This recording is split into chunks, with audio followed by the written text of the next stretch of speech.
So the solution was using moving bed biofilm reactor. This was like plastic things added to in order to save space. So they were added, and then they act as biofilms where bacteria can use aeration in order to remove the sludge, and the water at the end of these septic tanks was used in irrigation.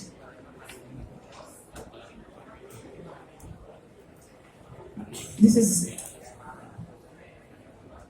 so our recommendation as youth is for everybody in Indonesia and in Lebanon, and it can be used everywhere, is to take the initiatives and do projects in your school, in your university, in the street you are living in, and then go on a municipality level in order, if it works, it can be made in many other places. Also, it's unreal or unfair to go and work without knowing what type of geology do you have, or without knowing what has been done in your area to build on. So do research or be part of research or read research that's about water and about the projects that you are working on.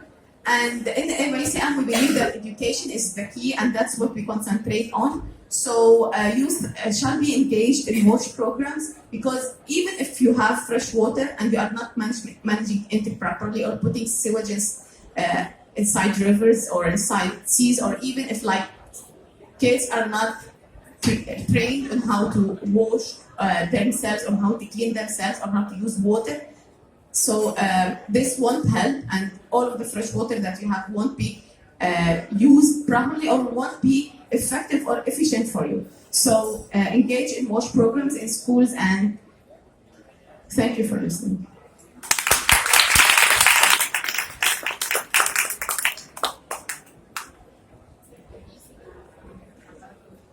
So, hello, everyone from my side. I'm Jika from Central East Europe. I'm from Slovenia. And we are a youth water community in Central East Europe. And I will show you what we did in the last 1 year and a half of our existence. So, who we are? Firstly, I want to say that we were established after the summer school, which GWP, Global Water Partnership Central East Europe, did it in Warsaw in 2017. And after it, we established this community because we saw that there is some lack of youth involvement in policy-making decisions, and we tried to do some projects and to do our mission and vision. So it is empower you, to motivate youth, then is to advocate them, and to be as a stakeholder in local, national and international policy making processes. Then we have this #ACT, it's like to support and to implement youth-led projects. And our main keyword is together. So together we can stand and do things that they can move. And our draft vision is to mobilize youth in the region and provide them essential support in policy. This is our first project. I will tell about something to you. It's Youth Voices, Policy Choices. It's a project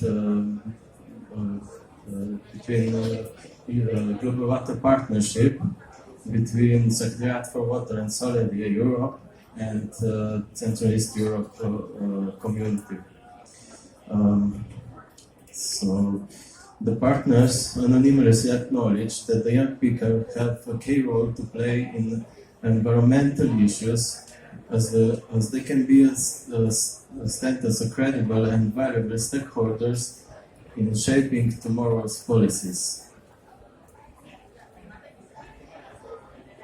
So we made a survey, and we divide the survey into 4 different main parts. We try to acknowledge the participant profile, what is their seeing in environmental, water and climate change awareness, what is their awareness about the sustainable development goals, and what is the youth involvement in environment and water policy decisions in their country as they see it.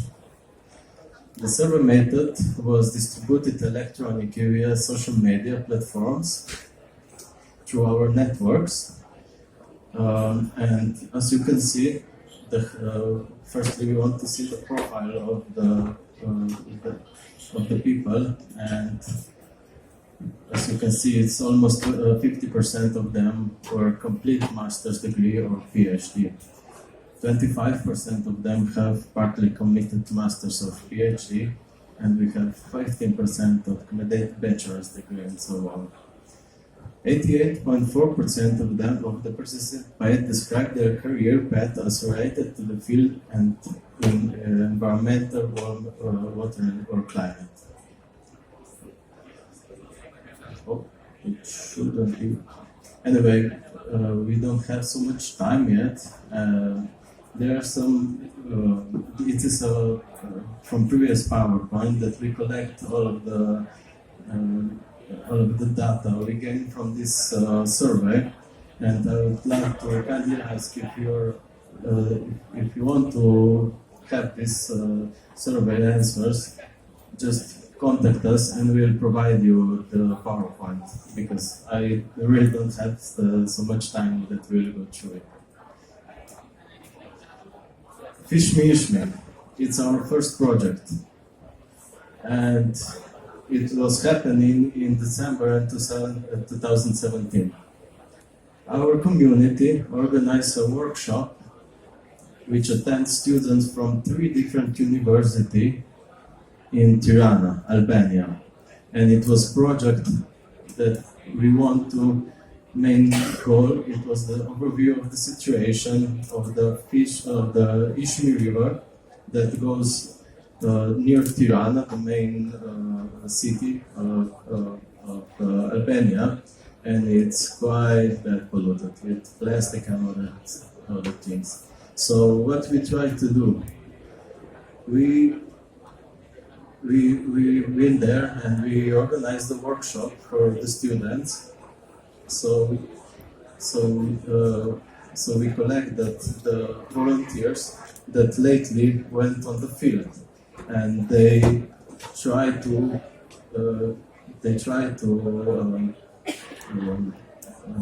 talk with the locals and acknowledge what is their view on it and how they see it. So the next step of this project, Fish Me Ish Me, that we are seeing, we want to make a drone mapping of it so that we can estimate the amount of the plastic pollution and amount of the money we would need to clean it up. It's a third hour project, together with Sink, Not Sink. It's a pilot transborder project between Macedonia and Bulgaria, and it is on the transborder river. So the project activities would be, again, an educational workshop for the youth, awareness raising campaign on the field, cleaning the river beds and removing the plastic trash from it, training activities, and cultural transborder event. So we focused on educating, recycling, fostering active collaboration with 2 transborder communities. So I was kindly asked to do some recommendations for the decision makers. But when I was thinking about, I just thought, why? I will do it for youth and decision makers, because we need to shake hands and do it together. So for the youth, I will say, act and be active. On the other hand, for decision makers, I will say, observe and be open-minded to what youth are trying to do and what they are saying. So I see it as the same thing. And the second one, for the youth, don't be shy. Try to be heard. Try to do some things. Try to show your cases. And for decision makers, for the same thing, can be aware what youth can gain from what you can gain from youth. So again, hand in hand. And thank you. Sorry.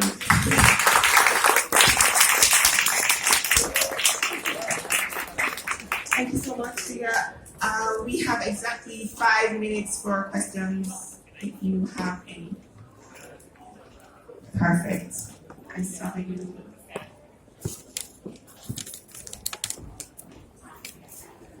Hi, my name is Aji from Indonesia. Thank you for all your presentations. I have a question for Carrie actually.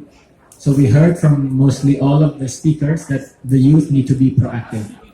But this is, let's say, easier if you are from a university setting, you have education, and your family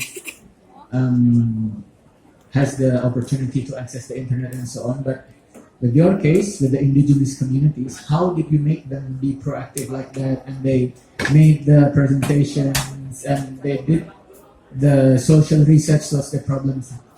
Were they like that proactive, or did you do something step by step? Thank you. Okay, so thank you for your question. We'll take this question and then we'll respond to them together. Go ahead. Question to Alexander. You are telling about breaking the habits. And I'm wondering, do you have an experience with breaking habits that are really deeply into culture and religion? Any other questions? Okay, so Carrie and then Alexa. That's a great question, thank you. It's interesting because a lot of these youth don't have a lot of spaces to, or might not see a lot of spaces to be proactive. And for us, a lot of the youth participation came from the communities. So a lot of their elders and parents and teachers are already actively involved in the research partnership, and they wanted to see their youth empowered. Many of the youth don't believe in themselves. They don't have a lot of opportunities where they live. Many of them are quite poor and involved in subsistence living, and their communities are very interested in empowering their youth. And so many of them have a story of saying, my teacher came to me and said, my dad came to me and said, my auntie came to me and said, do you want to join this project? And I thought, no, that's not for me. And with the encouragement of their community members, they participated. And so when the youth were part of the project, each of them had a mentor in their community, an elder, a parent, an auntie, a teacher, who supported them through this process. And I think now they're feeling like, wow, I did something I never could have done before. So I feel like that's a call to us. Well, I'm semi-young, all of us who are a little bit older, to think about those youth who require sort of that uplifting and that support in order to participate, that we can participate with them. Thanks. Thank you so much, Carrie. I would just like to take this opportunity to announce that the organizers have given us 10 additional minutes for our questions and answer. So take this time to reflect on your additional questions before Alexandra comes up.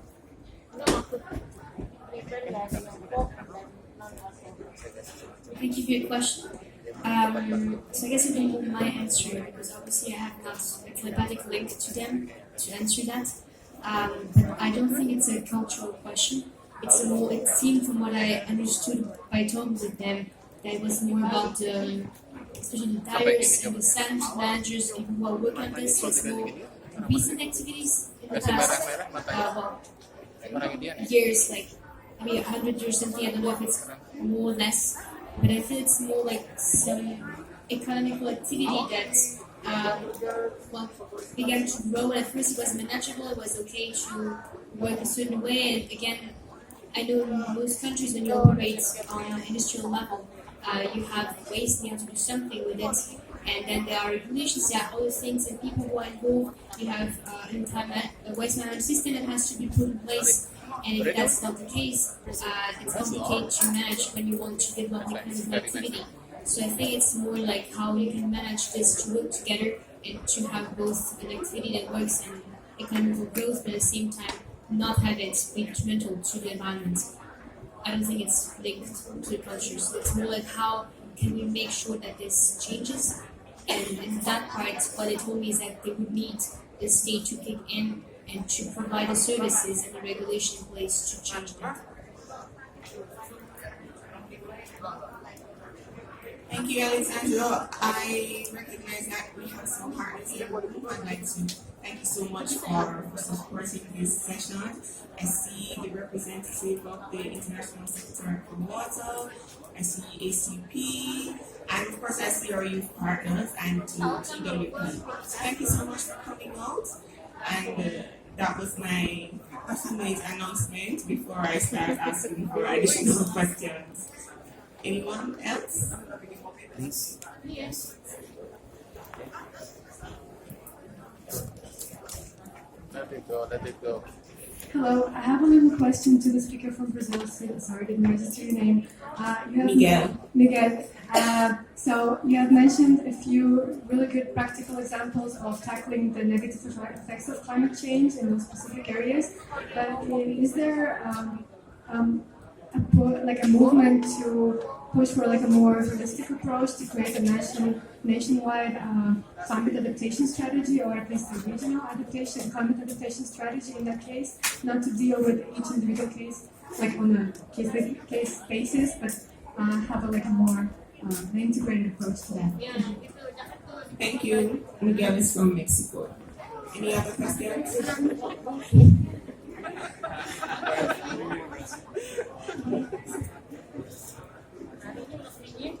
Any other questions? No. You have another question. Okay, go ahead. Then you go. And I have a question about Canada, because as far, if I understood correctly, there have been cases where Indigenous knowledge have been taken into account in local or regional decision making. If you could provide any examples of what kind of specific Indigenous knowledge was taken into account and how that was, what it led to, like what new line appeared on the on the protocol, for example, something like that. Thank you. Okay, so I hand over to Miguel and then Carrie. Thank you for the question. I believe I'm living in Brazil, I'm from Mexico. Really good question, by the way. I actually was presenting my case study, which is a really bottom-up approach. But since I was really interested to take this approach, because I was working before with the National Director Commission in Mexico, so we had more really national strategies. But I could realize that sometimes it's also really nice to look in different ways in order to actually make actual actions with communities. So that's why I can present that. But in the organization, we have lots of people working with more regional projects as well. So it was just a case study specifically. But for sure, there are more people who are looking at the water issues in more regional or global point of view as well. So, but I feel it's also good to mix different approaches in order to try to come out with more integrated solutions.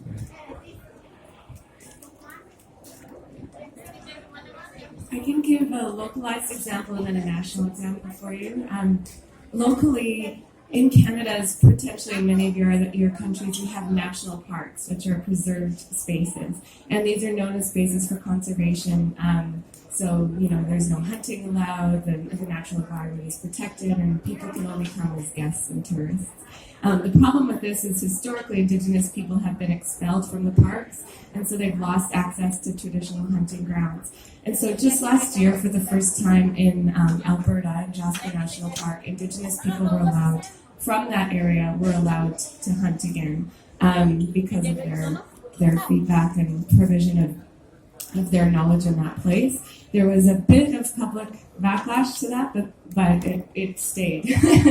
And following that, in conjunction with that, have been the creation of a number of national parks that are under Indigenous jurisdiction. And so they manage the parks themselves and manage hunting and fishing in those areas. And that's especially in the territories and the regions that I'm talking about, where Indigenous people have quite a bit more influence than they do in the southern provinces. On a bigger level, you might be familiar with the Trans Mountain Pipeline in Canada, which the Canadian government purchased for $4.5 billion last year, despite much Indigenous resistance, especially through UNDRIP, through the UN Declaration on the Rights of Indigenous People, that Indigenous people hadn't been consulted about how this pipeline would impact their lands. And so our Federal Court of Appeal has overturned permission to build the pipeline at this point. There are people still fighting for it, but this is a place where Indigenous knowledge and rights on the land are definitely right up against one of our primary economic sources in Canada, which is the oil industry and this pipeline. But it was stopped because of Indigenous rights. And, yeah, thanks. Thank you so much, Carrie. Do we have any additional questions? Please.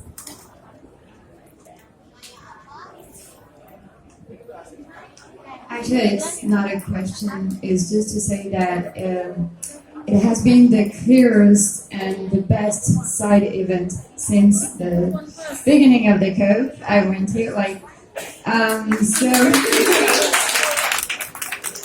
because we can see concrete projects. We can see there is a really, sorry, I was like, we can really see that young people are really involved into climate change, because this is our future, this is our planet, and we want to really fight for it. And so I just want to say this, and I'm so proud to see your community, I love this art association, and I'm part of the Youth Voices Policy Choices, and we are just amazed to see that all of the young people are reunited and we can all fight to preserve our planet. That's it. Thank you. So if there are no additional comments or questions, okay. So I take this opportunity to, of course, thank the Office of the President's Special Envoy on Climate Change in Indonesia for organizing this event with UNESCO. I also have to recognize one of our panelists who cannot be with us. He's from Chad, and he's a representative of the Youth Parliament for Water, who is a major youth partner for UNESCO. And I leave the best for last, which is basically a summary of the key recommendations of the youth, that young people want to be involved in decision-making processes, and efforts should be made to include more Indigenous youth in decision-making processes by having specific seats for them on councils and on committees. Greater support is needed for youth-led research and innovation. And as Gina said, we want to work hand in hand with the decision maker. So I think at the end of the day, we're calling for intergenerational dialogue between youth and decision makers, because as you see, you have knowledge that they can present that can advance the climate change negotiations, as well as provide solutions to our shared agenda. Thank you for your attention.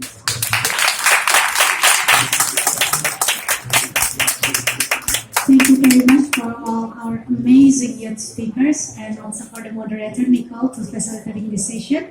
And now, before we're going, we have a token of appreciation to all the speakers and moderators that will be presented by Mr. Nur Adi, the Director of Center of Forestry and Environmental Indonesia.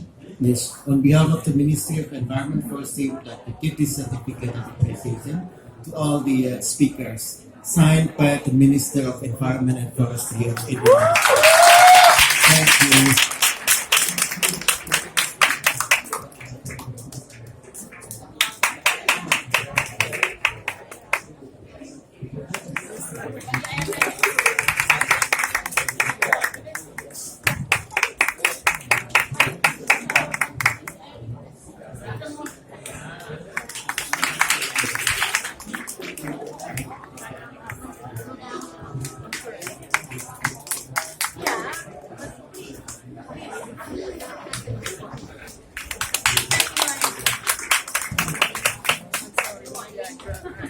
So we hear the voice from the youth. Yes.